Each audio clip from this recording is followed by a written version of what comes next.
case, in terms of your own legendary career, my understanding is that you started in the game around 1976, obviously as co-manager of Jerry Cooney, Howard Davis, and Ronnie Harris with Mike Jones, your opposite number. You want to talk me through that? Yeah,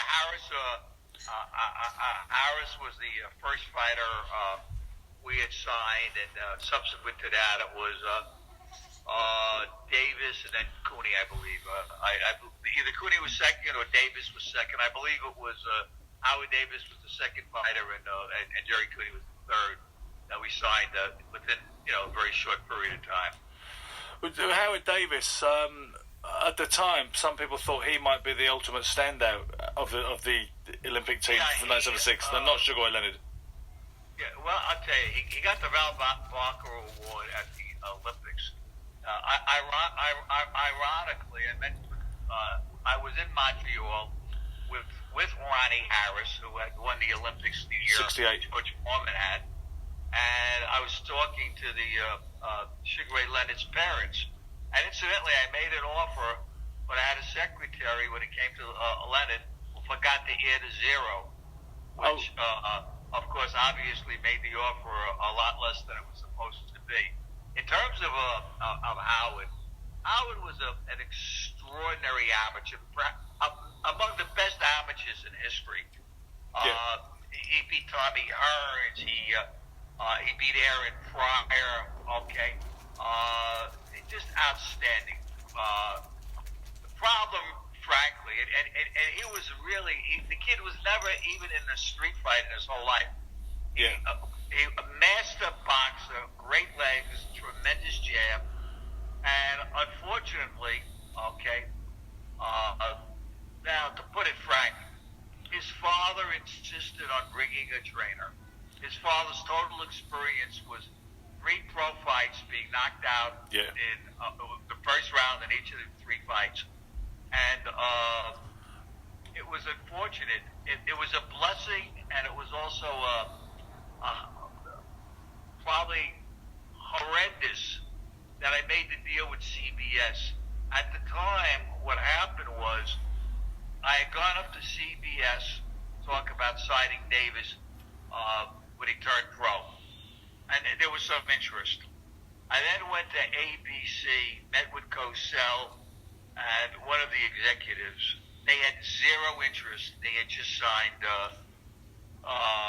Leonard. Yeah. But I figured it was some corporate espionage and corporate spying going on. So how the hell could I leave ABC in 3 minutes? So to make a long story short, I went to the bathroom. I must have killed 45 minutes. I didn't go to Gleason's gym, and I get a call from Neil Pilson, who later became president of CBS Sports, and said, "Look, we're ready to make a deal. We want to get back together with you this evening. We want to do it right now." And then he said magical words to my ears that money wasn't an object. I thought I found Valhalla. That night I went to CBS. We negotiated a deal. It was handwritten.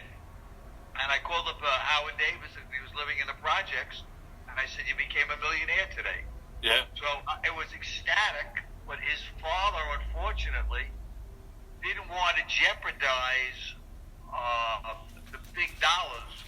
In fact, Sports Illustrated had called it the contract of the year because I was able to select the opponents and the promoter, etc.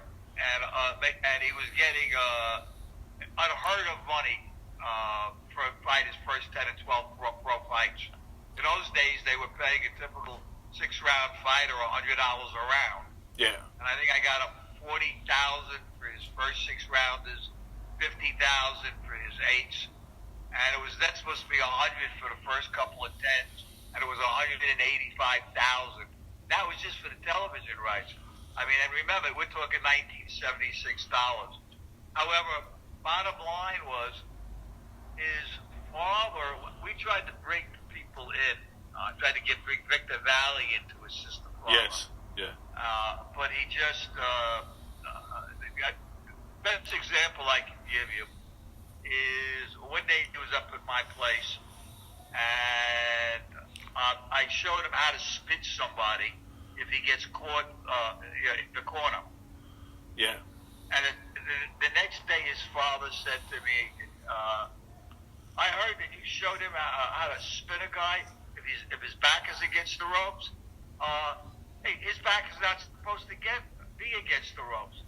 I looked at him like he came from a different planet.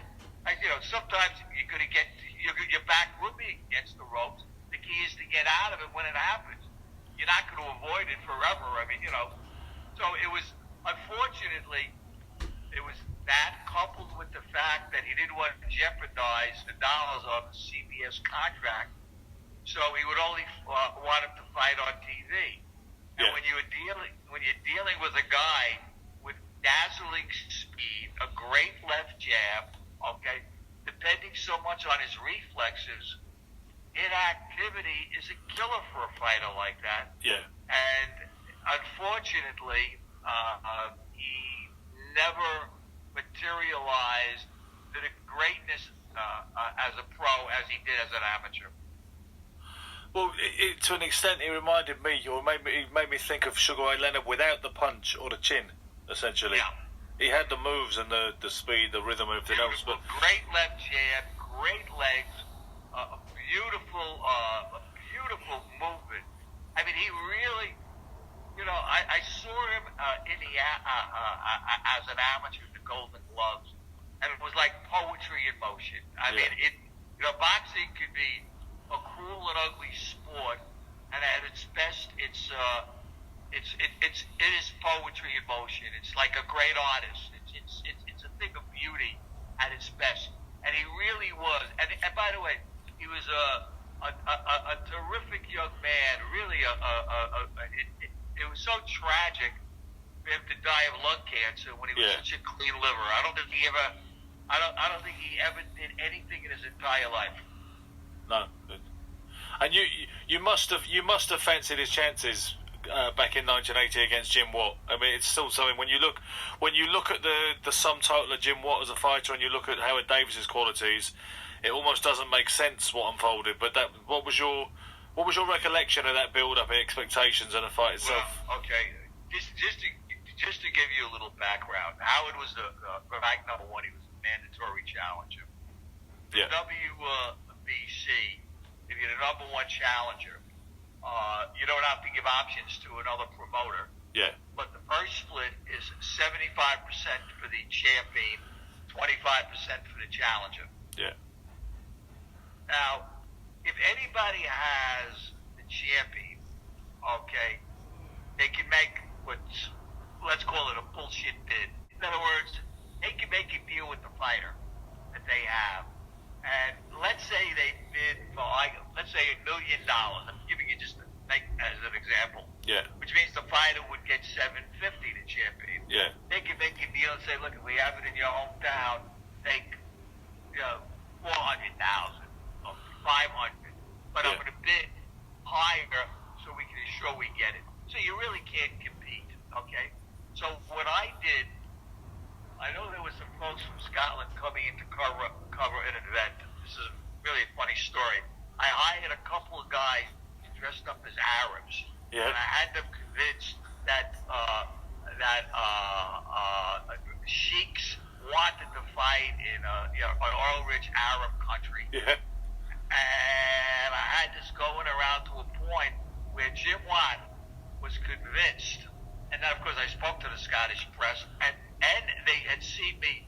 I made sure I was visible, so they saw me sitting down with guys that looked like sheiks. Yeah. Make a long story short, it's my understanding that Davis wound up with more money than Watt, because Watt desperately wanted the fight to be in Scotland.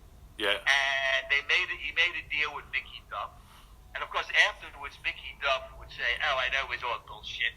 But at the time, they really thought that there was a Competition with the Arabs. They were competing with an Arab country.